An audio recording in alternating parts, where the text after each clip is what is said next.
Hello and good afternoon, good morning, good day to all of you, wherever you are. A warm welcome from the Africa-led Partnership and the Africa Minigrids Community of Practice to this public online webinar on interconnected minigrids. My name is Josh Ogada and I serve as the Secretariat Lead for the Africa-led Partnership based in Cape Town, South Africa. And I'm very, very glad to be with all of you today. As I mentioned, we have a very packed and very interesting program where we are going to try and get through as much as we can while leaving time for some interaction and for us to deal with some of the questions that might arise. As we look at the interesting topic of interconnected mini-grids, we are going to kind of take an inverted pyramid approach. So we're going to start with some global and regional insights where we'll hear a couple of really interesting presentations from our panelists, and then we will kind of then zero in on country experiences. So kind of go from the broad to more narrow. So we'll have some country experiences from Nigeria as well as from Uganda. And then after that, we will have some time to engage with the panel through the questions and answers, the questions that will have been brought up, and any questions that might be arising as a result of the presentation. So we are looking forward to that. From our side as the Africa-led Partnership and the Minigrids Community of Practice, I know that a lot of you are members, but some of you may not be. So just a quick rundown of that. The Africa Minigrids Community of Practice is one of the constituent CoPs of the Africa-led Partnership, which is a partnership that brings together members from the public, private sector, academic institutions, and research, anybody who's working in the area of low emissions development strategies on the continent. And what we try to do as a platform is to enable and curate knowledge exchange. We also try to put a spotlight and promote and give space to the LEDS champions that we have working on the continent, which is a very important part of what we feel our mandate is. And lastly, we also encourage peer-to-peer exchange as well as technical assistance and providing useful information when it comes to LEDS design and implementation in different countries. So we will have all of the details in terms of email and website address right at the end. So if anybody is keen to join the partnership or find out more about it, then you will have the contact details at the end. Specifically with the Minigrids Community of Practice, we provide a space for policymakers and implementers to engage with the private sector development and investment community to understand what is needed to unlock private investment and accelerate financial flows.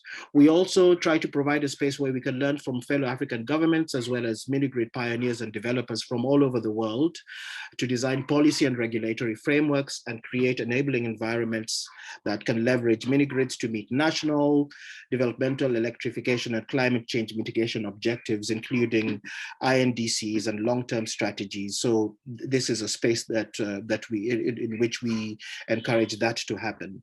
We also provide a space where people can access new tools, technical assistance, as I had mentioned, to develop either country-specific or region-specific tailored policy, market, and finance solutions in the area of mini-grids. So with that very brief introduction, I will then hand over to my co-moderator for this afternoon, Alexander. Please go ahead. Thank you, Josh. It's a great pleasure to do this with you here today. I see we're at 77 participants now, so this is a fabulous turnout. Wonderful to have you all with us today. My name is Alexander Ochs. I chair the Energy Working Group of the LEDS Global Partnership. I have a short slide of what we do. Here it is. I'm not going to go through everything that's on there, but we are now 1,500 members who participate at different level of intensity on Energy Working Group topics in the three main target regions of the LEDS Global Partnership, the Africa LEDS Partnership that Josh represents, that is our host for today's meeting, and the Asia and the Latin America platforms. Communities of practice such as this Minigrids Community of Practice are a key component of our work, a key platform that we establish here today. This is represented to you, as Josh has mentioned, by the Africa Minigrids Community of Practice. We run similar communities of practice on bioenergy in Latin America and on larger renewable grid integration in Asia. Beyond our support for the regional platforms, we provide technical assistance directly to countries and produce all sorts of knowledge products, studies, toolkits, and so on and so forth. You'll find this all on the Let's GP website at letsgp.org. This is just my personal affiliation. ST Strategies is a policy and communication consultancy think tank, if you want, in Berlin. We work very much at the intersection of climate, energy, other sectors such as transport and agriculture, and broader sustainable development, hence the name ST Strategies. And we host the secretariat of the Energy Working Group. So I've prepared just a few slides on introducing the theme so that we all know what we're talking about if we talk about interconnected mini-grids. And I'm starting broadly with what mini-grids are usually known for. This slide here really speaks to the importance of mini-grids today and tomorrow. Today here is in 2019, and if you look at the status of mini-grids in that year, about 19,000 mini-grids had been installed, serving about 47 million people, almost 50 million people at that point in time. You see the impressive numbers: $28 billion already invested, 12 billion in the planning stage. Most of those investments at that point in time were in Asia, and 50% of it in South Asia. But interestingly, most of the planned ones already in 2019 were in Africa, so the region that is our focus here today. And if you look at what this specific segment, this specific subsector of energy technologies, mini-grids, have to deliver in less than 9 years, in the year 2030, to stay in line with SDG 7, so the United Nations Sustainable Development Goal 7, to provide affordable, reliable, sustainable energy access, it is quite impressive. It's in 9 years, 210,000 mini-grids have to be installed. About 500 million people will not be served with energy, or will be poorly served with energy, or they will be served, which I think is the alternative that we're all striving for, by mini-grids. Now, these are mostly solar hybrids as we move forward. If we look backwards, it was mostly diesel-run mini-grids. Next slide, please. Of course, enormous climate impact through that as well, a positive climate impact. Now, this slide here is showing what a mini-grid is. It is not a small-scale standalone system, and it's not a large regional or national grid. Mini-grids are at the midst of it. They enable high-quality service. They can power really the full range of appliances, including energy-intense appliances. And if they're rightly designed, they can do so 24/7. They allow also, which is a key component and which has been at the center of former events that we hosted with the mini-grids community of practice, they also allow for productive use. That's very important. So they can be applied for manufacturing, for agricultural processes, and so on. So why is this important? Providing affordable, sustainable, reliable energy access, of course, is a prerequisite to many other development goals, starting with health, economic benefits, reduced inequality, reducing local pollutants as well as climate pollutants, increasing energy access, and so on, energy security, and so on. Yeah? So now you see at the top of this the word rural. Yeah? Again, mini-grids, how we usually think of them, are used in remote settings that are not reached by larger national grids. But you can really take the rural off the headline. I don't know how I sneaked back in here. I had taken it off because that's the whole point about that. Next slide, please. And this is my final one. Interconnected mini-grids can also provide better energy services, but they usually do this not in remote settings, but they do this under existing grids. So that's the whole crux of this, of what we are going to talk about here today. They're usually applied in urban or semi-urban areas. where there is a larger grid, but where this larger grid does not deliver reliably. So mini grids that have proven to provide electricity to rural populations, secure energy access to rural populations, are now being thought of as decentralized units that stabilize larger grids, that support them, that extend them. And here on the right-hand side, you see a typical setup of such a solar PV battery system that sits between the main grid and the end users, and it can serve the end users directly, but it all can also feed into the grid. And if it works properly, it can increase the reliability of energy supply. It can, particularly during grid outages, which are quite common in many parts of Africa still today, it can increase the resilience of the grid during extreme weather events. It can make electricity more affordably. Often it becomes more reliably and more costly at first, but later in the longer term of the installation, then also more affordably, at least if compared to running your own diesel generator. And of course, it adds renewables to the energy mix and makes the energy mix cleaner and climate compatible. So that's the whole idea of interconnected mini grids.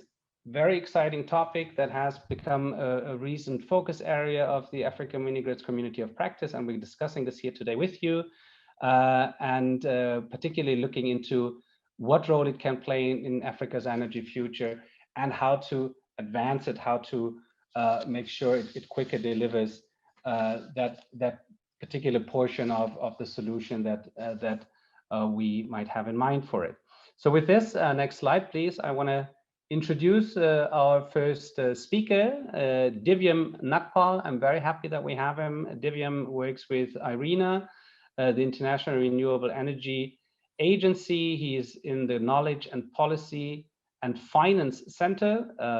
He has worked extensively on policies and regulations in the past, particularly for distributed renewables, but also on water, on the energy and on the water, energy and food nexus, I want to say, socioeconomic impacts. Before IRENA, he worked for REN21 and the MIT Energy Initiative. So he works, it seems, Divyam, you're working for all the great institutions out there. It's a pleasure to have you. And herewith, please take off with your presentation for the next 10 minutes. Thank you very much. Thank you very much, Alexander. It's a great pleasure to be part of this panel and on this important topic. I, of course, work for the International Renewable Energy Agency, and for those who may not be aware, IRENA is an intergovernmental organization with a mandate to support the deployment and development of all forms of renewable energy. And we currently engage with over 180 member countries in supporting the energy transition. Very briefly, I just want to focus a little bit on our work on distributed renewables and energy access.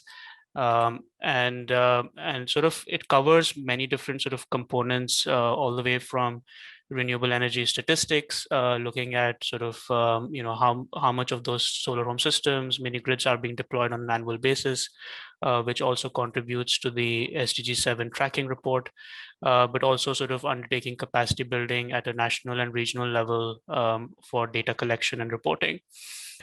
We also do quite a lot of policy and regulatory analysis, particularly on mini grids, investment tracking for both solar home standalone solar systems as well as mini grids, as well as platforms for project facilitation by bringing together financiers and projects.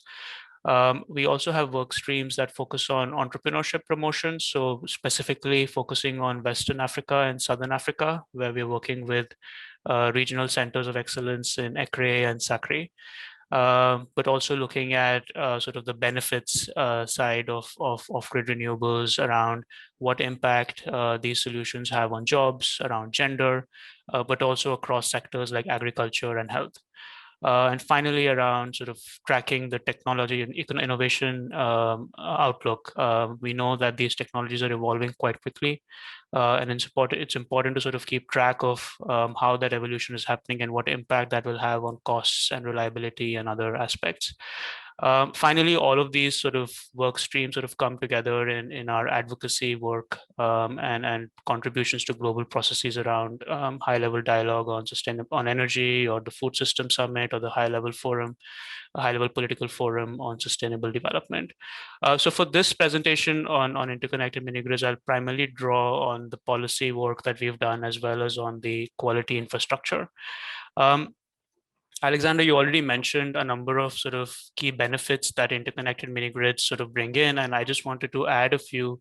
I think one of the most exciting things about interconnected mini-grids is the fact that now that we're starting to talk about integrated electrification planning in a number of countries, and not looking at sort of solar home systems, mini-grids, and grid-based solutions in sort of silos, but more looking at them in sort of a concerted way, how we can reach the target of universal access by 2030. And that involves a dynamic interaction between these different solutions rather than a static one. And that's where I think interconnected mini-grids really sort of fit in so beautifully between the sort of off-grid mini-grid discussions that we've always had, and also the sort of traditional utility discussion we have. Because I think as the grid expands, quality of supply becomes a key dimension. So I think interconnected mini-grids sort of play an important role on that side. But also when the grid grows, there are still a number of access-related issues that come in around connections, right? So there are still certain households that would get left behind, or public institutions, or local informal enterprises that most likely get left behind. And so there is a sort of process of grid densification and intensification that interconnected mini-grids can help with. You already spoke about the sort of technology cost falling and the sort of affordability dimension. I think for a number of utilities, also retaining C&I consumers becomes a key piece of their own viability processes as well.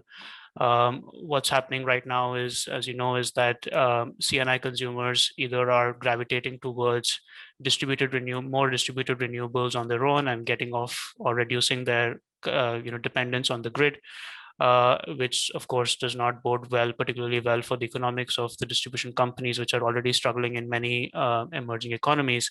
And so there is sort of a win-win that can be arrived at through sort of innovative business models that we can discuss later on, where sort of C&I consumers can benefit from more reliable, more affordable, sufficient electricity supply through interconnected mini grids, while keeping a number of other stakeholders also engaged in that process. Finally, I think that's linked to that is also the sort of unlocking of private capital, which has also been a key challenge, especially on the distribution side. And I think interconnected mini grids do sort of provide an opportunity, if done right through the right frameworks, to sort of unlock some of that private capital within the distribution sector. Sort of looking at the broad landscape of things, I think, let me just hide this. So I think there was a great Rocky Mountain Institute study that was done a few years ago, and then it was followed up by an MIT Energy Initiative study, which kind of mapped out the different configurations and roles for mini grids under the grid, all the way from what we are seeing, the sort of double wiring mini grids, where you've already got the main national grid, but then there are mini grids that are operating under the national grid without any interaction. We've seen a lot of those in India, to sort of interconnected mini grids with generation and distribution activities, to just reinforcement where there's no distribution, just generation and storage, to distribution and retail where there's no generation. Whether it qualifies as a mini grid or not, it's a different story, but just sort of the metering, billing, and collection activities. And within that, you could have a number of different business models which are led purely by the private sector, or it could be an SPV between the private sector and the distribution utility. You could have certain models where cooperatives are involved, or a combination of all of these. So across the world, we are actually starting to see a lot of those examples come in. In Indonesia, we've seen micro hydro mini grids, either government owned or NGO or community owned, sort of interconnecting to the grid. In Nepal, we are starting to seeing that as well. In the Philippines, there's an ADB pilot where sort of a cooperative-owned mini-grid was sort of had an agreement with the distribution company to sort of undertake distribution activities there, and there was a net metering arrangement between the two. And some very exciting things happening in Nigeria and in Uganda that we will hear about later today, which really bode well in terms of trying to really explore the real opportunities that interconnected mini grids present. But I think the key point that I want to run through here is the fact that the policy and regulatory landscape will vary quite significantly for every combination of configuration and business model that we look at. From some of our earlier work on policies and regulations, we've sort of identified these 4 key pillars, and I won't get into too much detail, but essentially looking at sort of first of those is of course the legal and licensing provision. So that really defines the framework for partnership between the utilities and the mini grid operators themselves. So is it going to be through a sub-concession agreement? Is it going to be through a franchisee agreement? What is going to be the distribution of roles and responsibilities between the utilities and the sub-concessionaire or the mini grid operator? How involved is the regulator? Is the regulator's role predominantly limited to its sort of concession agreement with just the concessionaire, or does it also have a role to play in sort of the operations of the franchisee or the sub-concession entity as well? Similarly, how do you engage with different consumer groups, cooperatives? We've seen in Nigeria's case, I'm sure it'll be presented later, around market associations, and sort of how do you design the legal provisions around that in terms of duration of the sort of concession agreements, sub-concession agreements, the tender design, the regulatory systems around it, and all of that. So I think given that there is a much more stronger regulatory dimension to interconnected mini grids compared to the off-grid mini grids that we've sort of spoken about so much in detail so far, I think there is a real need to sort of identify the legal and licensing provisions in the right way before we sort of start to look at the scalability of these solutions. And very much related to that is the cost recovery and tariff regulation side. And I think we will all agree that cost recovery is something that's critical, especially where where private investments have to be attracted. But importantly, that involves, of course, the tariff side, but almost always there will be a viability gap side of the equation as well, especially if you're looking at energy access and electrification or adding connections as one of the key components and outcomes of interconnected mini grids. So that will require some amount of viability gap funding. How a traditional concessionaire right now is getting remunerated and how that remuneration is being determined either through a annual revenue requirement process, and whether or not they can sort of consider their capital investments in mini grids as part of their revenue requirements. So all of those things will dictate what kind of a business model is most suitable. So we've seen a number of franchisee agreements being exercised and practiced, especially in South Asia, particularly in India, looking at input-based franchising models and all of that, mostly in urban areas. But I think the key element here really is to sort of create conditions for long-term investments rather than a one-off investment, right? So investing in an interconnected mini grid means you put up an upfront capital, you invest in the distribution, the generation, and all of that. And then there's going to be recurring investments, and we have to ensure that the enough incentive exists with the entity, which is going to be the sub-concessionaire, to make those investments and then recover their returns on those investments, either through tariffs or through a viability gap funding or a combination of both. Of course, it's important to sort of balance investor risk with the long-term view of distribution sector. So especially around multiple tariff regimes. I think it's of course great that we can sort of provide much cheaper electricity through distributed renewables today, but at the end of the day, we cannot have hundreds of different tariff regimes within the same concession area. So we have to make sure that there's a long-term view of sort of convergence at some point. Very quickly on the grid arrival, interaction side, I think this issue is not as much there as for interconnected mini grids, but I think the important thing here is just information and data availability on existing distribution infrastructure, because that information is critical for deciding which areas are suitable and also for then allocating or deciding, the subconcessionaire and the tenders around that. Also around, what happens to the investment at the end of the term that the subconcessionaire agreements make? How is that going to be compensated for, and what's going to be the buyout and sort of clarity around that? Finally, public financing. I think that's critical. Utilities will have a key role to play in structuring this transaction. The financing needs will be very different for interconnected mini-grids compared to off-grid mini-grids. So, here maybe something like a results-based financing may not have the sort of primary role to play, given that connections are already there. Different forms of public financing may be required, either through sort of dedicated funds and along which sort of either lend directly to the projects or to the SPV or to the subconcessionaire. And finally, I think it's important to sort of make sure that there's inclusive participation of the local private sector in whichever way we decide to sort of proceed with deploying interconnected mini grids at scale. Last two slides, just quickly on quality infrastructure. I think we recently published a report on quality infrastructure for smart mini grids. This is something that's available on IRENA website. And of course, that's a critical piece to be included within the policy and regulatory instruments, all the way from comprehensive standards to testing, certification, and accreditation, which of course reduce the risks for mini grids, but also improve the interaction with the main grid. And of course, these have to be adapted to the local context. Is that something that we found in our analysis is that a lot of the policies that I focused on around, legal licensing, cost recovery, financing, quality, is what we think are primary measures. There's still a lot that needs to be done around the secondary measures, the tertiary measures around statistics, data collection, synergies with other sectors, around taxation, around environmental and health protection, and all of those other aspects which impact mini grid viability to a great extent. So I'll stop at that. Apologies for running over time, and I'm happy to take questions on the chat or on live later on. Thank you very much. Thank you very much for that, Divyam.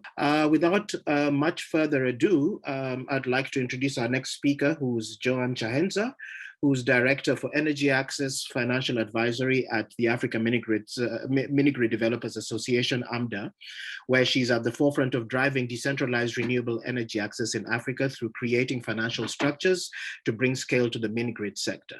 She's leading AMDA's financial advocacy work on tariffs, rollout of smart subsidies, and structured guarantee products that will crowd in large-scale funding to the minigrid sector in Africa. So over to you, Joan. Thank you, Josh, for having me. It's an absolute pleasure to be in this knowledge exchange program. And I'll be looking at barriers and enablers of integrated mini-grids in Africa. We have seen, of course, the global perspective that has been, presented by IRENA, but I'll really be looking at Africa and looking at, the regulatory and policy regime, and also taking us through what are these that need to be done to be able to then have successful grid-tied power. So AMDA, let me take a few minutes to describe AMDA. AMDA is an industry association of private sector mini-grid developers. The mission is really to support businesses that are tackling, electrification in Africa, which is really a challenging task. For now, we have 34 private companies across 15 countries, and we've got 5, country coordinator available in, the red zones that are presented in the Africa map. Our vision is to ensure that universal access is actually achieved by year 2030 through least cost and fast technologies. And we really look at, looking at the financial and policy environment to make sure that we radically scale energy access. So what do? We look at access to finance here. We look at promoting growth and sustainable development. We also look at policy and regulatory aspects where we advocate for optimal policies, which will benefit growth in the mini-grid sector. We also provide a platform to, give transparent industry information that will then be able to help, developers in the market and also financiers. So we break down barriers, and our focus is really in, looking at the tariff. So, and also, in terms of, financing the sector, we have been involved in designing the Universal Energy Facility. And also we have, we are working with financiers to make sure that we actually crowd in commercial lending and also guarantee facilities. We have been involved also in, benchmarking Africa study. So trying to put out data and research on the mini-grid space. And also we have, national advocacy chapters that are looking at critical issues in different markets. So fiscal issues like tariffs and, VAT and all the taxes. So trying to make sure that we're actually creating a good market for mini-grids in Africa. So in looking at the policy and regulatory framework for interconnected mini-grids, it's good to actually start from, what is actually, actually happening in Africa. And it's really sad to say that many African countries do not have dedicated laws and regulations. And those that do have, the rules are often very complicated and unclear.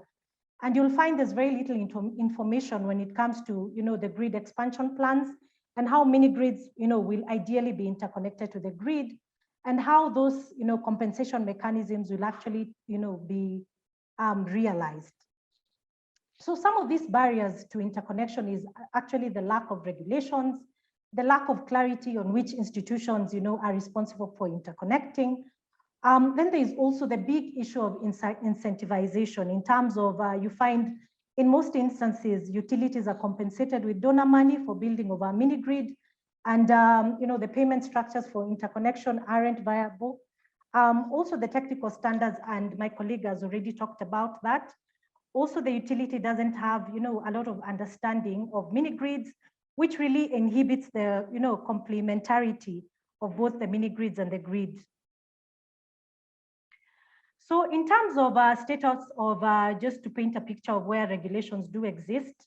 So we've got Tanzania, Nigeria, Kenya, Uganda, Zambia, and Sierra Leone having regulations that, support private sector mini-grid development, of course, in rural areas. And some of these have got, provisions for interconnection.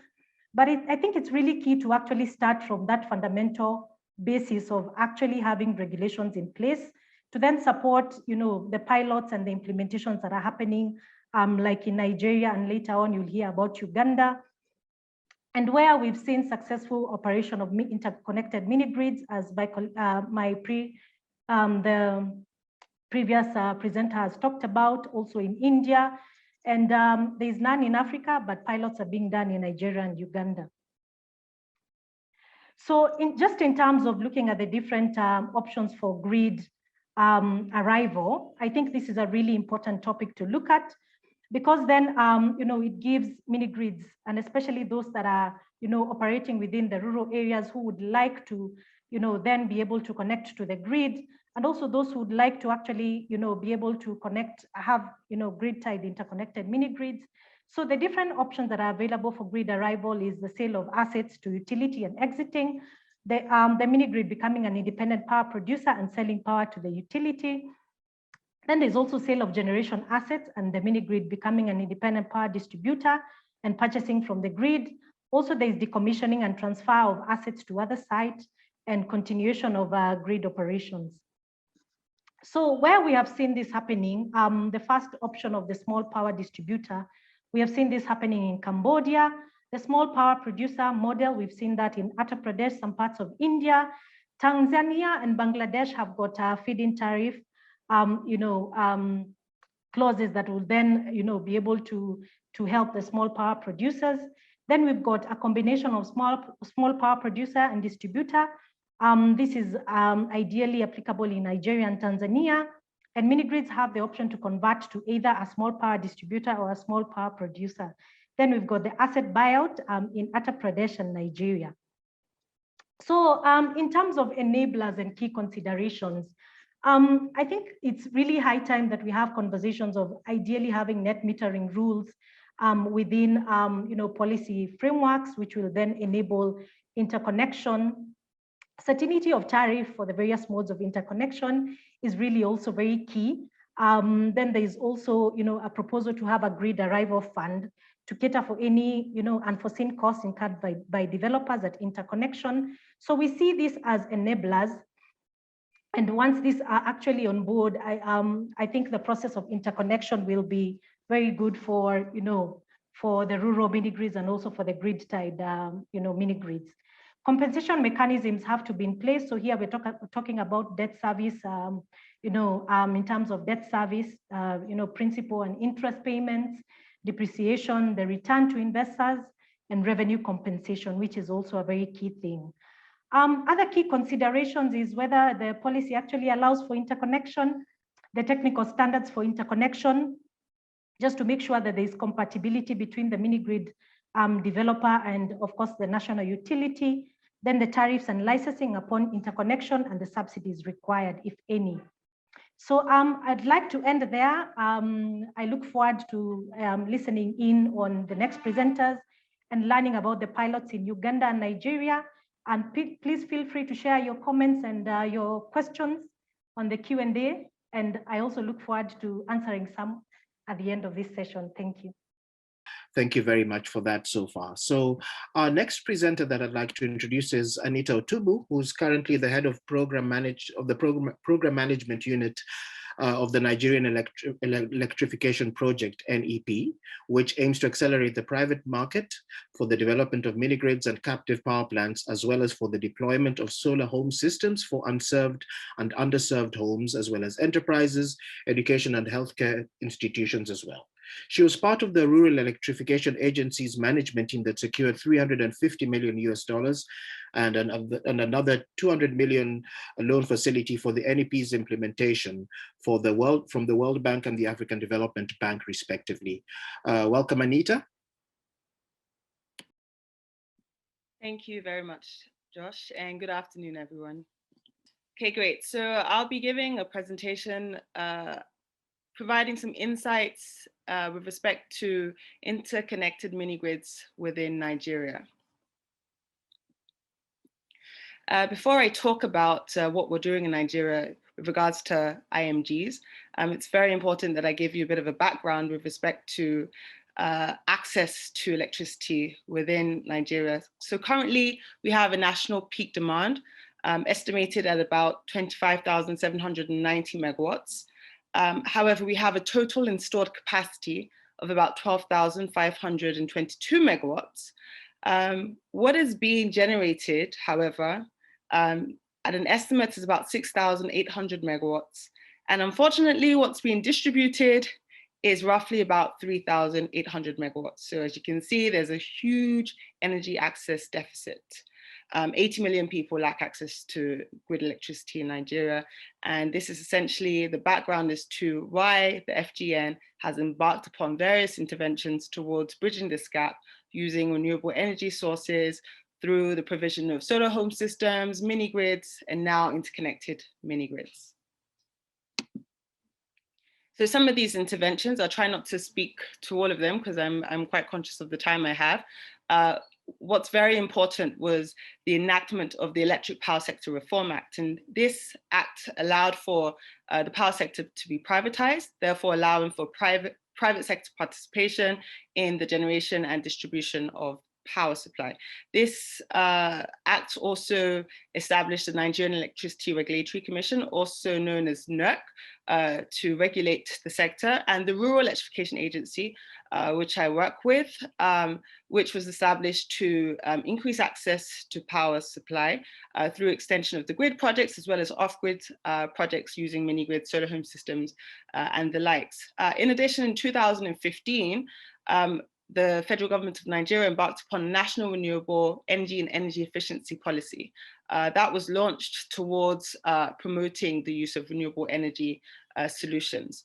In 2016, NERC, mentioned earlier, developed the regulation for mini-grids. It was actually issued in 2017, and it defines mini-grids, so both isolated and interconnected mini-grids, the capacity and the procedures for obtaining permits for each category of mini-grids.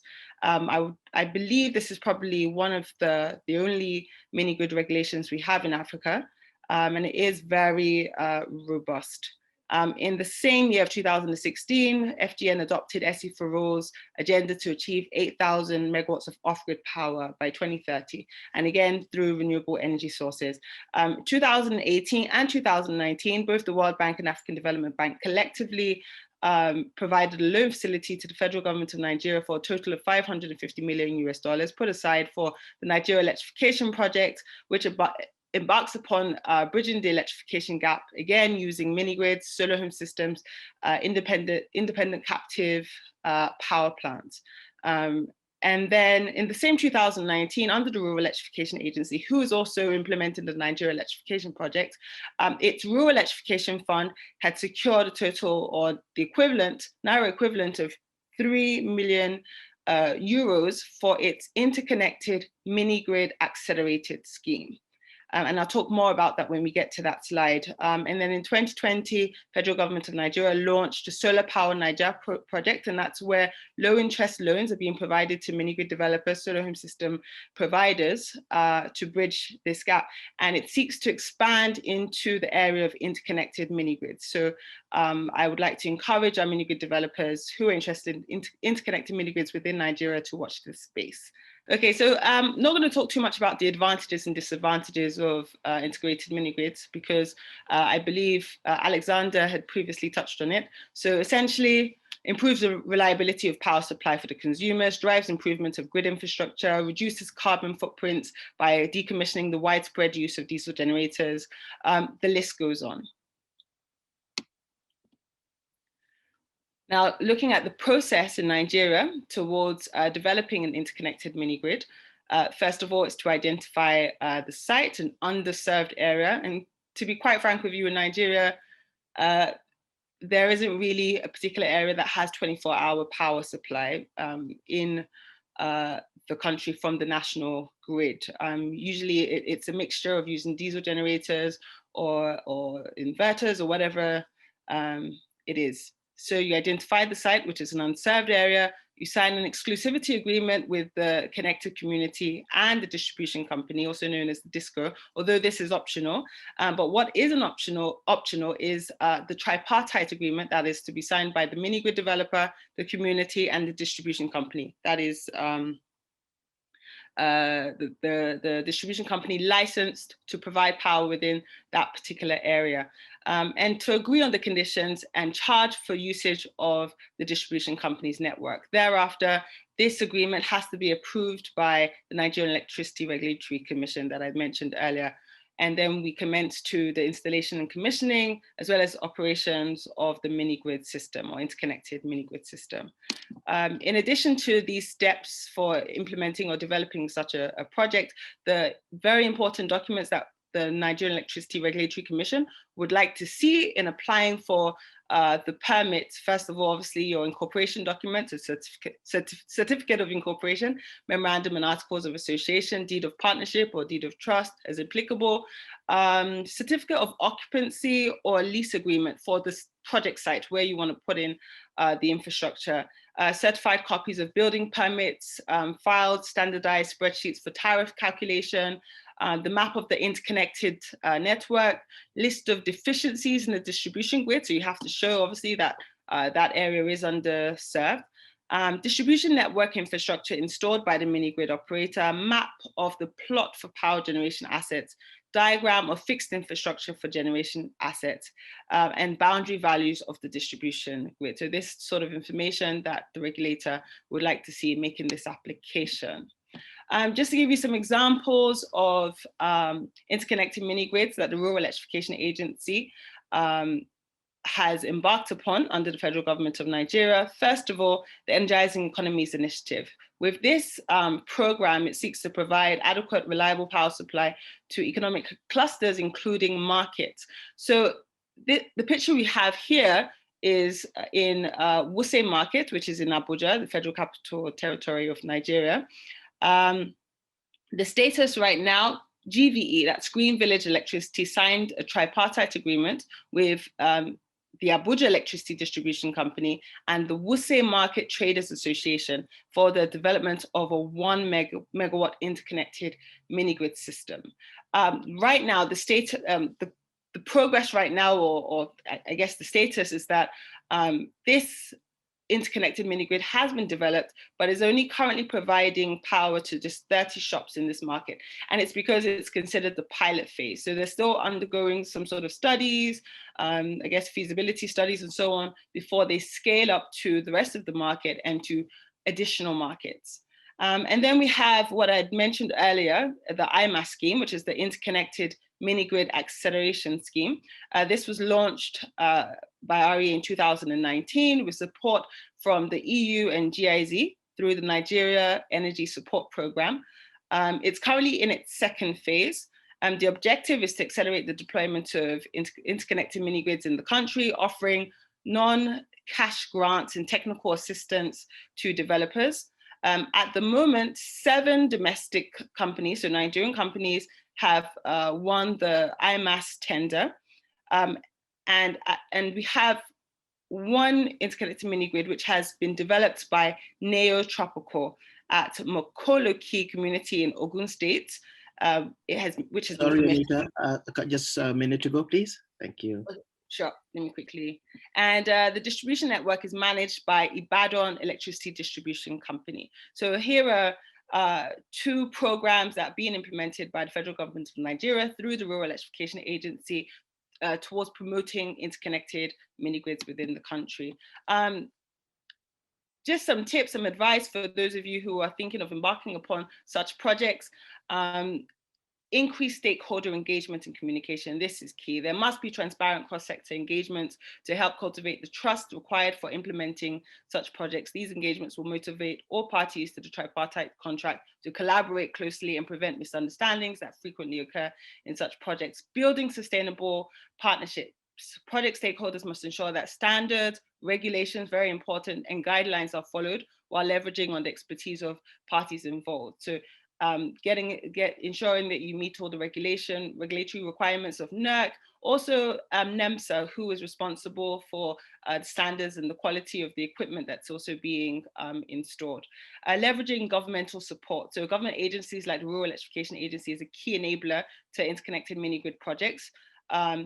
It doesn't only provide financial support, but also provides technical support, energy audits, data with respect to location of suitable sites for such projects. Building customer trust, transparent engagement with the bodies and associations governing the affairs of the area targeted for the interconnected mini-grids. And then contract term and period, project phase segregation, early permit approvals and negotiations. As I mentioned before, it's important that we have the necessary, we meet the necessary regulatory requirements in order to avoid all the bottlenecks and bureaucracy that could happen in applying for necessary permits.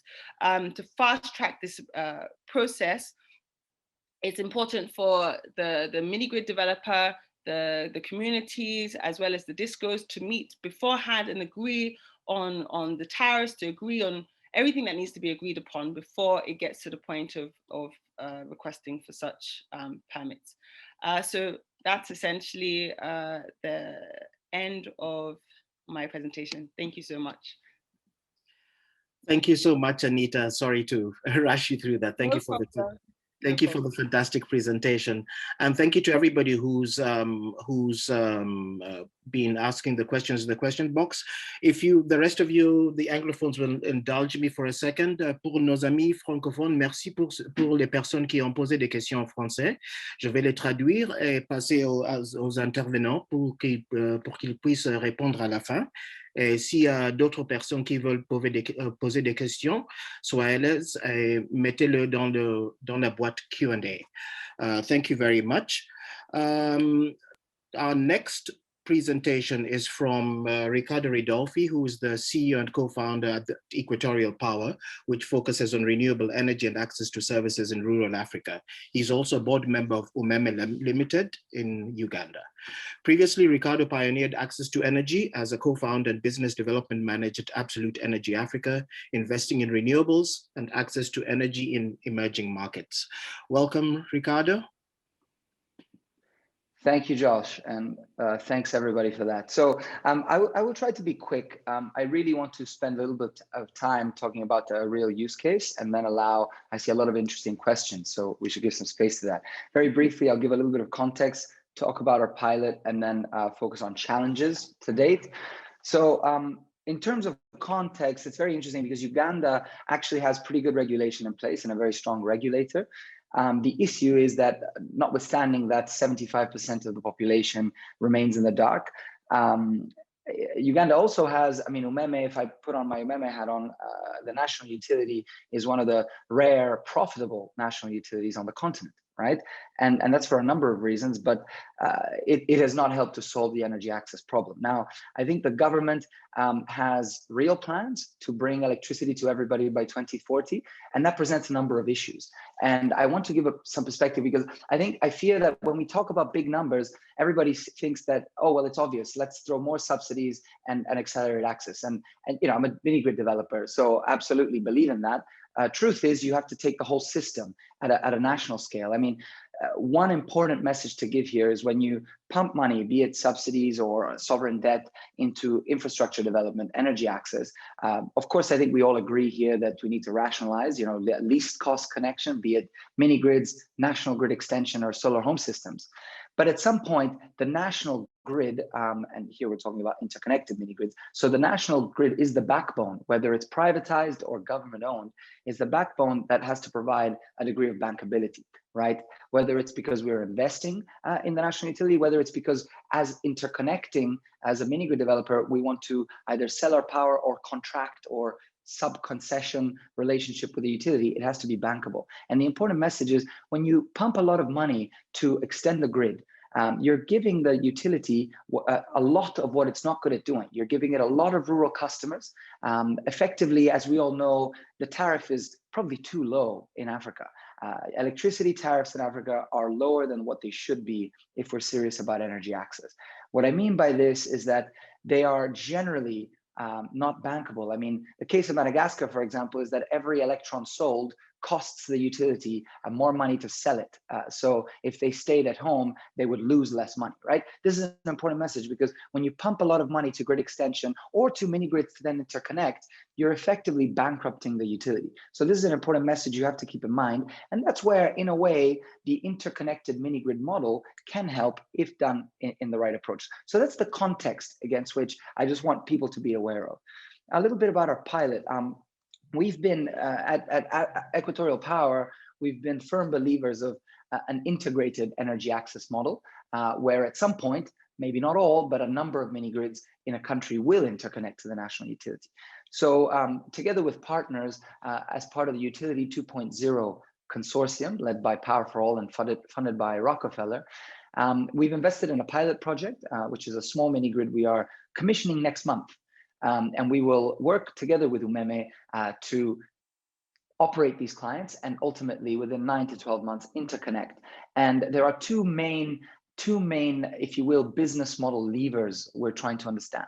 The first is on the asset, i.e. if a third party, subsidized or not, a mini grid developer invests in an asset, what does it take for at interconnection, what models work for this asset to not be redundant, to be bankable, right? And that could, and there's a subsidy involved somewhere, and we'll get to that in a second. But the point is the asset, how does the asset investor get remunerated? And I think that's what everybody comes to interconnected mini grids from, and it's an important perspective, but it's not the only perspective.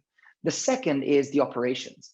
There is a lot to be said about the, what I started by saying, which is utilities, national utilities are not suited to operate distant, poor rural customers. They're much better suited for agglomerated urban or industrial settings. So I think there's a strong use case for mini grid developers to add value and add therefore bankability for the operation of your rural customers, whether there's an asset involved or not.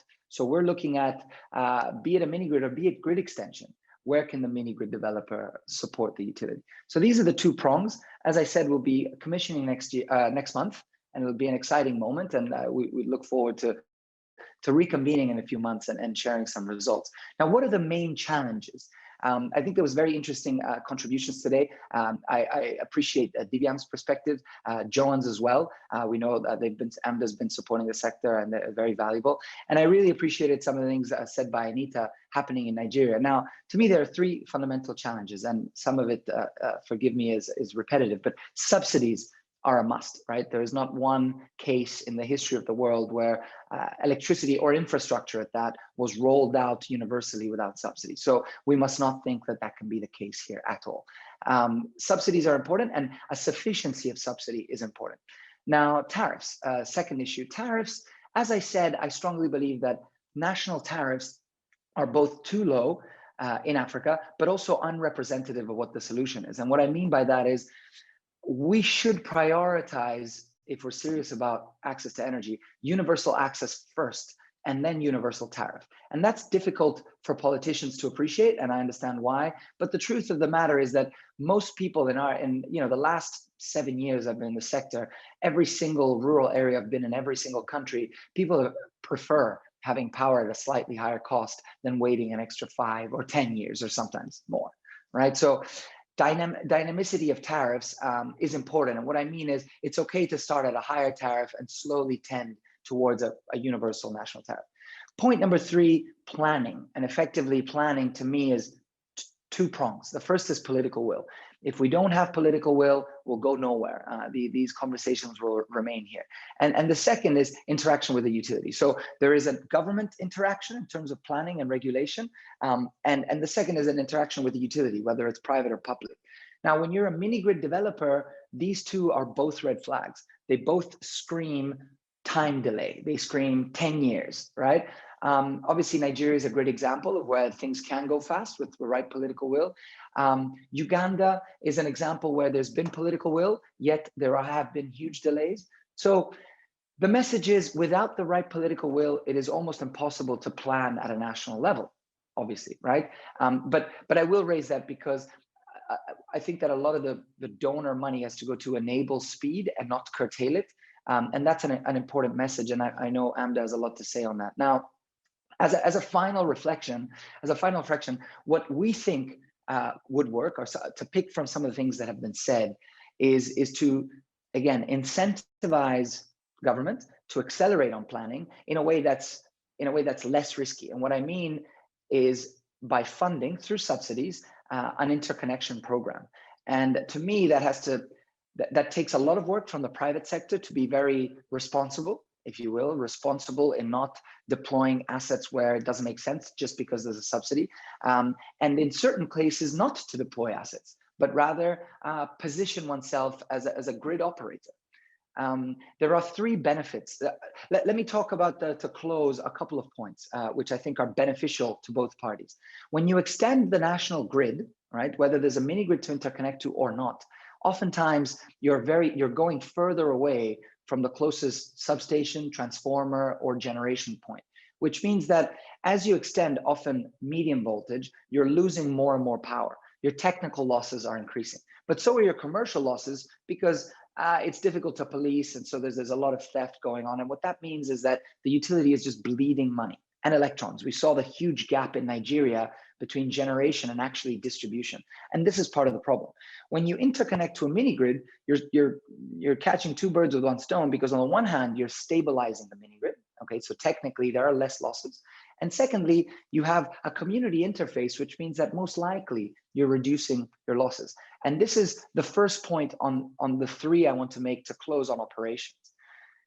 Community presence is a fundamental element that mini grid developers add to the national utility. National utilities were not designed and have not been staffed or funded to be present everywhere. They are funded and designed to manage a large network. Whereas mini grid developers come from the opposite side. We have to valorize our rural customers. So we are present in communities. And this is a match made in heaven when all of a sudden you give a national utility a 3x or a 4x in terms of connections, and they're all rural. Point number 1. Point number 2, it is very difficult for the national utility, first of all, to collaborate with anyone, but secondly, to drive electricity demand. Again, it is not in their DNA. Now, it is definitely how mini grids are designed. I mean, mini grid developers start by thinking that they have to do the best they can in the early days to drive electricity demand. And last but not least, because of the very local presence, and what I mean is we will train local electricians, local customer care from the village, we have lower OPEX. So to recap, the match made in heaven, there are 4 advantages for the national utility and the mini-grid to find a mutually viable business model for IMGs. Number 1, technical stability and interconnection. And by the way, standards are not an issue. Every serious mini-grid developer can develop and operate national standard mini-grids. So stability. Number 2, community presence, which, mark my words, translates into dollars because it does reduce commercial losses. Number 3, demand growth, which is accelerated. And number 4, probably a lowering of OPEX. And they all serve to the one purpose, which is a regulated return.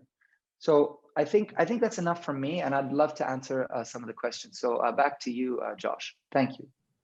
Thank you very much, Riccardo. There are already questions for you in the chat box and for the other panelists. And without further ado, I'm going to pass over to Alex. Please go ahead.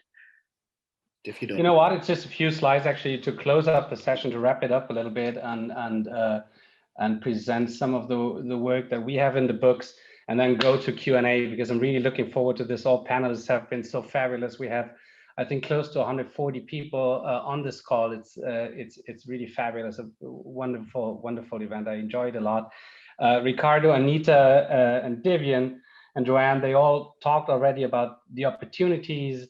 They talked about some of the challenges that exist in the market and some of the enablers. So all 4 have been, to some extent, already been forward-looking and looking into next steps to advance mini-grids.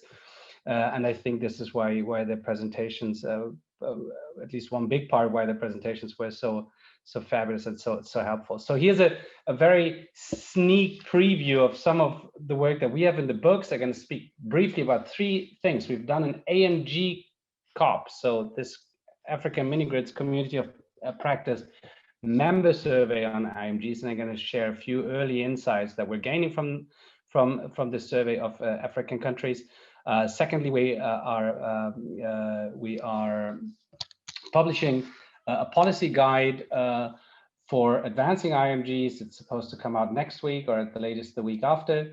Very quickly going to speak about what you can expect from that. And then we've done a lot of work recently on really de-risking investments into IMGs, and we have developed a barrier sheet and one of instruments and enablers that can directly address these barriers. I'm going to be very, very brief here, and we're going to share the presentations with you if you want to spend a little bit more time on them, or contact me. All right, now the member survey on IMGs. It's by no means a representative survey yet. We've really just asked our members to go online and answer a few questions. And the questions were particularly looking into what government needs are. With the African Mini-Grids Community of Practice, we work with a broad range of actors and practitioners, but it's really focused mostly on supporting public actors, understanding the private sector, helping the private sector, but really through governmental means and policies and strategies. And so this was at the center of the survey, and the results were very interesting. We have 4 countries from which we have now substantial contributions to the survey, and all countries are really highly interested in IMGs, and we take this, of course, as motivation for our work to continue to work in this area.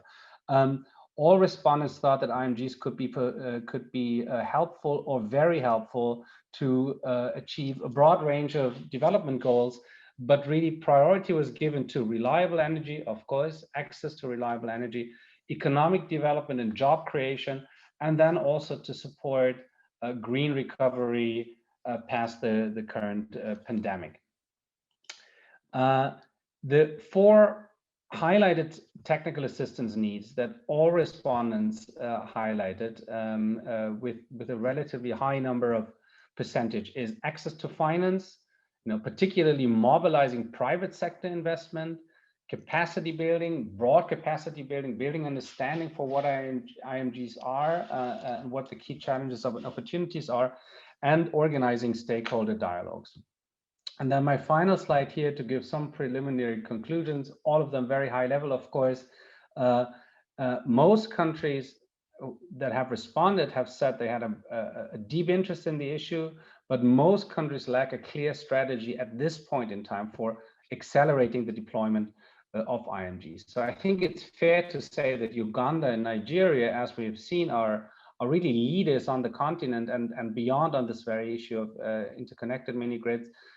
There's interest of all countries, so we need to organize, learning from one another, advancing on it together, and supporting the governments in their stated goals of advancing the subsector. Governments are important to facilitate relationships between the developers and the utilities. We've heard that already, and to regulate this relationship at the same time. So there is the survey. Maybe one of my colleagues can put this link in the chat window. We're really looking for more respondents to this. We're turning to as a broad group of practitioners. The only condition is that you're active in the field as a developer, as an investor, or as a governmental representative. Please go online. It takes about 15 minutes to answer the survey. And we're really eager to hear from you and learn from you. And we can share the survey also through our social networks. Secondly, the policy guidebook. So this is coming out. I'm just going to stay with the main headlines here, because I want you to come back to our website and both of the AFLP, the Africa-led Partnership, and SD Strategies, to look at the policy guide if you're interested, and look at it in greater detail than I can present it here right now. But basically, we're starting off, again, the consensus that there needs to be strong political will and concerted efforts by the public sector to kick off the market, to advance the market. And we're looking in some of the broad issues here that are necessary for it, development of a broad strategy and targets, policies and regulations, concrete policies and regulations, working effective administrative processes, the financial instruments. And then there is a host of other supportive measures that we're touching on in it. And then finally, the last one, SD Strategies has done a lot of work recently on de-risking, and we've worked actually quite closely with Anita, who was a great ally on this project in Nigeria. We started off a UNDP methodology that's called De-risking Renewable Energy Investments, DRE, but DRE had not at that point developed really a barrier sheet specifically looking into interconnected mini grids. So we've developed this and identified the main barriers enablers for particularly interconnected mini grids, and then matched them with effective policy and finance instruments. And this sheet we're going to soon make available free of charge and online. And we're currently also looking for countries who want to undergo the same process. So if you're representing a country that wants to do such an IMG investment risk assessment, please get in touch with us. And I think these are the last two slides, just to give you an idea of how this looks like, because it will be launched over the next weeks. So stay tuned for that Nigeria report. But this is how we've done this. We've identified 10 broad risk categories, I think with altogether 23 barriers, sorted in these risk categories. And we've gone through quite intense survey of market participants to then rate these risks, and together, all of their answers then went into this rating scale, and you see, everything that's under 1%, under 1 point out of 5 is considered low impact, and what's above 4 is a very serious concern, a very serious market barrier. And here's just an example, of how this can look like for a specific country. What is the likelihood of a risk to occur, and if it occurs, what is its impact? That's how we have split it up. Is there a high chance of the risk, and if it occurs, how strong is it? And we've done this for all the 23 barriers in the market. For example, one of the highest risks in many countries is a very broad one that exists for all sorts of investment, not in this specific subfield, only currency risk. And then you can see that we have first identified the likelihood and the strength of the risk, and then paired it with very clear, concrete, suggested policy mixes, and make concrete, suggestions for how to address them. And these themselves, these policy and finance instruments, have also been surveyed with our experts in the field. So there's sort of two sides of this assessment. One is assessing the risk, the other one is assessing the solutions, and not as a group, as some desk research, but really together with actors in the market. So that was it. Here's my contacts, and now I'm really looking forward to the discussion. Josh, how are we going to take it from here? I think we're co-moderating. Yeah, what I'd actually like to do is, there are a couple of questions that came in French, which I have translated. And these two questions, I think, are for Divyam and Joan, because I think they speak to the regional lens. So Ms. Biliga from Republic of Guinea, who's the Gender and Climate Change focal point, asked, how can they get assistance in popularizing improved stoves for households in rural areas most affected by deforestation in that country? So maybe some thoughts on that.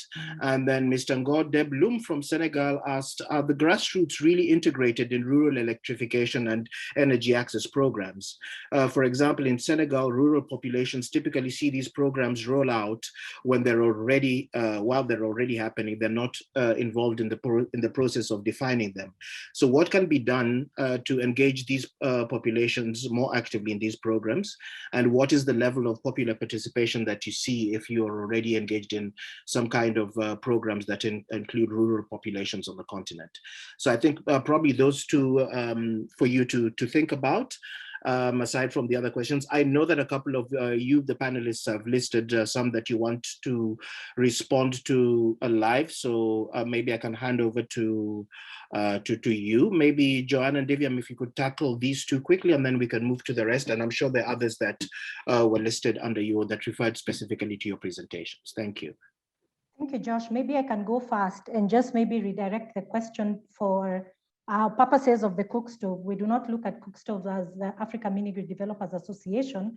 However, Alliance for Cook Stoves would be a good place to look at and get more information on how they can ideally have a program in Guinea and have participation and collaboration on that.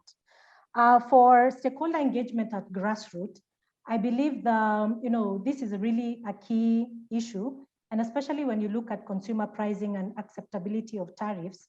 And I believe, of course, having community, engagement and having agreements, with communities will really go a long way in terms of, involving communities and having the license to operate and also having the buy-in. So I think even as, regulatory frameworks are being put up, it's critical to actually, of course, recognize the role of communities, and the role of communities really in, having that license to operate, and especially from a mini-grid developer's perspective. So those are my comments, Josh. Thank you. Just very quickly to also respond. I think on the clean cooking side, from our IRENA's perspective, we haven't yet sort of done much on the improved cook stoves side. We've been doing quite a lot of work around clean cooking solutions through biogas solutions and sort of the enabling ecosystems around that, and happy to sort of take that discussion offline in case of interest. On the grassroots engagement, fully agree with Joanne's points. I would also just add, in terms of saying that any ecosystem that we develop for promoting mini grids at scale, we must also look at it from the perspective of inclusivity around the local private sector as well. And to make sure that there is adequate participation from the local private sector while equally engaging the grassroots communities to make sure to address a lot of the points that Joanne mentioned around affordability and mapping and demand, etc.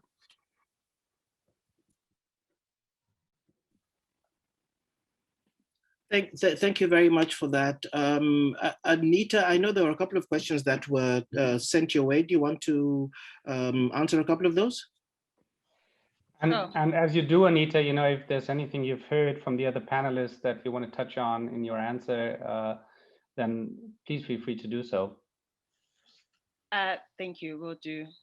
So firstly, let me take the first question addressed to me. Can I speak to the recently commissioned solar home systems by the Vice President of Nigeria I'm yet to see a sample of what it looks like and what it can power.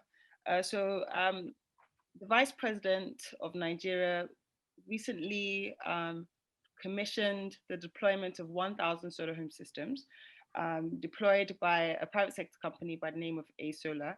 And this is under the Solar Power Niger program that I'd mentioned in my presentation. This Solar Power Niger program provides low interest loans to private sector solar home system companies as well as mini-grid developers. It also provides loans to upstream too, so those in the business of manufacturing such components for mini grids and solar home systems. What does this solar home system look like? What can it power? Essentially, it's first of all, it's targeted at those very remote communities that have minimal economic activity, therefore also a low energy demand as well. The systems are typically plug and play 80-watt systems with panels, a fan, and light bulbs. Yes, so the essence of the commissioning last week was just to show that, the federal government of Nigeria means business with respect to this this program which is providing low interest loans. This company has recently qualified for a nice chunk of the 140 billion naira put aside for private sector companies to embark upon such projects. And so it was just a way of showcasing what this Solar Power Niger program could do. And if I might add as well, it provides up to 70% of the cost of these solar home systems and mini grids, whereas the balance of which can be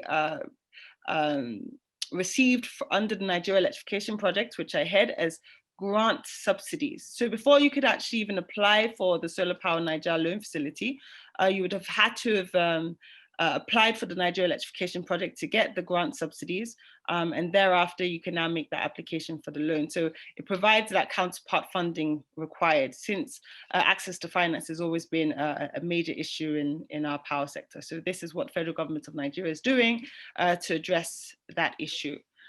Should I answer another question, or would you like to? Yeah, please go ahead. Yep, sure. Okay, so the next question was, can REA intervene or assist in the discussions with the DISCOs on the tripartite agreement, especially those already under IMAS? Absolutely.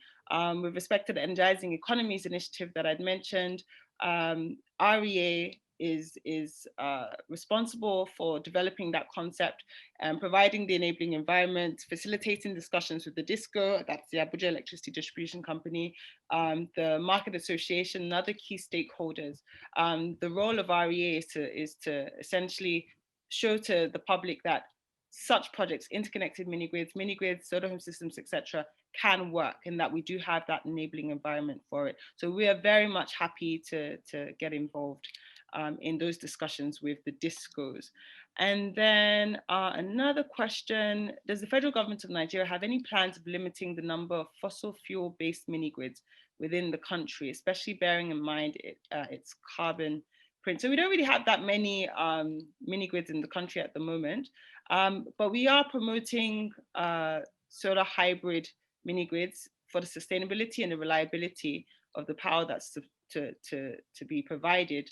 But the fact that we're pushing for the energy access gap to be bridged by renewable energy sources, I think that's a big step in the right direction and in line with the Paris Agreement, in which the FGN signed up to. And I think I have one last question. Okay, so this question isn't for me, but it's one that I think is an interesting question. Once we disconnect, or statement rather, once we disconnect with this interconnection paradigm, mini-grids and the electrification of the millions of people can be done at lower costs and faster. I'm not so sure if that's at this point applicable in Nigeria. We find that it's, from our experience, especially on our Energizing Education program, where we provide decentralized power solutions to federal institutions, federal tertiary institutions, as well as teaching hospitals. we try to completely take these universities off the grid and have them rely purely on the mini grids. However, we found that in order to have that reliable power supply, it's either you're investing a lot in batteries, which are really expensive to replace, and thus aren't so affordable to the universities who would have to replace such batteries, or you'd have to invest a lot in the diesel genset to take up the nighttime load. And as a result, you're obviously going to be, you're not really going to be doing much with regards to the emissions and so on. So we find that it's cheaper and so it's more cost effective and cleaner to integrate or interconnect the mini grids or captive independent power plants with the national grid from our perspective here in Nigeria. Thank you. A lot of the questions are relating to, how is this different from distributed, energy supply as such, and how many of the 210,000 mini grids that are supposed to be built are interconnected. I mean, most of these are really a matter of definition, and this matter of definition does not matter too much to me. I think how we best think about this is like our mobility networks. To get from one point to another, you can use different means, and I think what's important is that they are affordable and that they are reliable and that they are sustainable and that through that climate compatible and don't destroy the very environment in which we live. At what precise point you speak about a distributed power solution, at what point you speak about a larger grid system, might be interesting from, say, an academic perspective, or if you write reports, because you can distinguish it from what you talk about from what you don't talk about. But ultimately it's about the affordable, reliable, sustainable supply.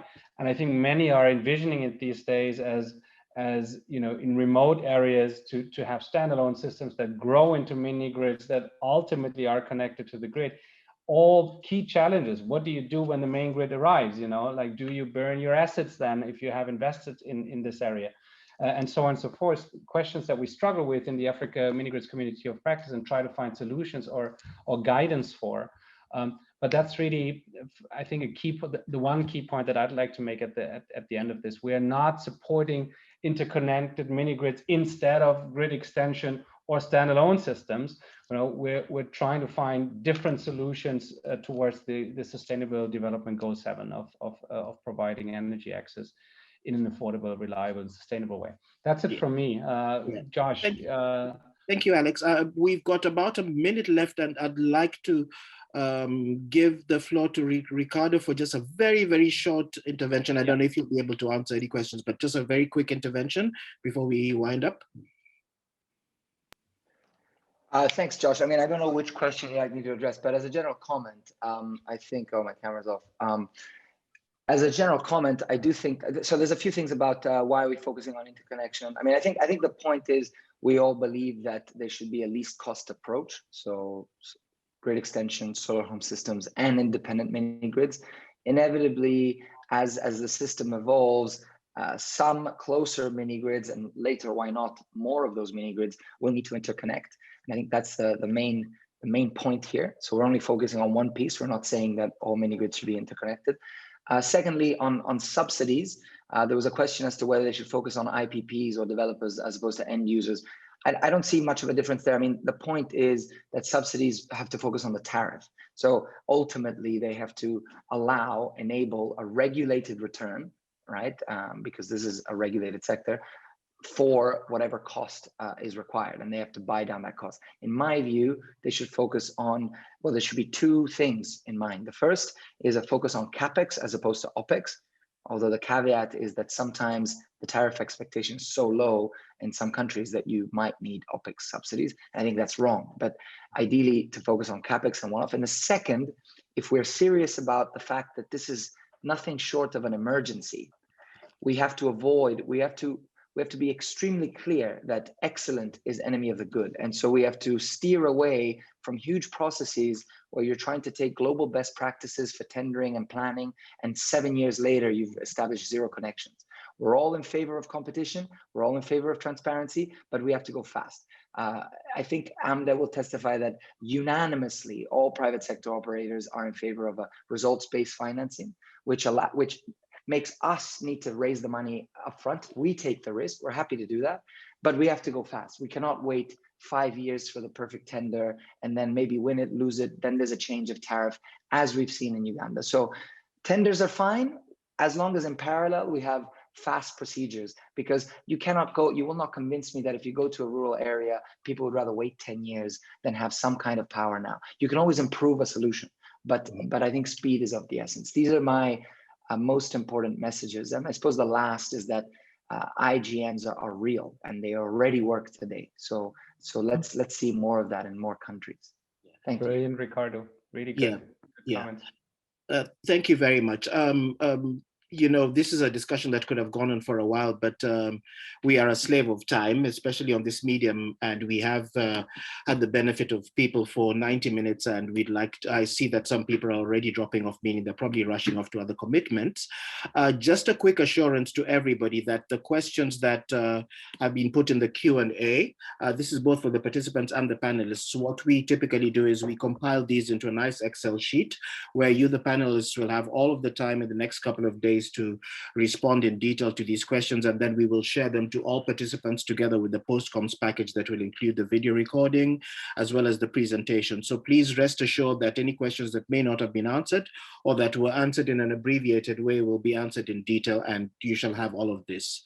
And I think at this point, unless Alex has any quick words, I just want to thank so much, you know, first and foremost, our panelists, Joan, Anita, Divyam, Riccardo, and of course you, Alex, for the wonderful presentations that we've had. On screen, you have the details, contact details for the Africa-Led Partnership, as well as the web address, and the same for SD Strategies. We encourage you to reach out to us, speak to us, and engage with us a little bit more, but you will definitely be hearing from us in terms of receiving all the post-coms materials to this. And of course, last but not least, thank you to all of you wonderful participants who took the time out to share this time with us, for your incredible comments and questions. And we look forward to engaging with you further. We have you on a list, so look out for information coming up on future sessions from the Africa-Led Partnership and the Africa Minigrids Community of Practice. So at that point, Alexander, any final words, or can I close out? I think the last one was an important one. We're always looking for new members and fresh blood and new thoughts and ideas, and happy to support more people than we have, I think, fair to say, we have in the past already. So please join us. You can do so at letsgp.org/join, and then indicate your interest in Africa and in energy, and you will ultimately end up on Josh's or my desk. And we really welcome you to continue the conversation with us. It was a very dense and very tight program today on a relatively new topic, and this was really, really exciting. I enjoyed it a lot, and I hope everybody else did as well. Thank you so much, Josh, for hosting, and thanks also from my side to the panelists for absolutely fabulous contributions. Thank you all. Okay, thank you all. Have a good evening. Bonne soirée à tous. Bye-bye. Au revoir.